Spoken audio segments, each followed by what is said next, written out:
একজন বিদেশি লোক উত্তরবঙ্গ থেকে ঢাকা আসার সময় যমুনা সেতু দেখে জিজ্ঞেস করলো, ভাই তোমাদের এই গরিব দেশে এত বিশাল বড় সেতু, এই সেতুর নাম কি? তখন লোকেরা বলল, বঙ্গবন্ধু সেতু। লোকটি ঢাকার শহরে প্রবেশ করে গুলিস্তানের মোড়ে বিরাট বিরাট বিল্ডিং দেখে জিজ্ঞেস করলো, ভাই এই জায়গার নাম কি? লোকেরা বলল, বঙ্গবন্ধু এভিনিউ। রাতের আধারে অসংখ্য লাইট জ্বলতে দেখে বলল, এটা কি? এটা বঙ্গবন্ধু স্টেডিয়াম। এখানে হয় কি? Bangabandhu gold cup tournament. বিদেশি লোকটি বলল, তাহলে তো তা দেখতেই হয়। খেলা দেখতে গেল, খেলার মধ্যে হার জিত আছে। যারা হেরেছে তারা পাইকারি দরে ইট মারা শুরু করলো।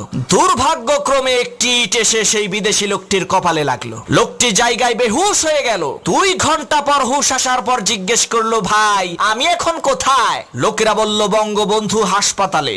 এবার লোকটি বলছে, ভাই তোমাদের পায়ে ধরি আল্লাহর হস্তে, এরপরে আমারে আর বঙ্গবন্ধু গোরস্থানে নিয়ে যায়ও না।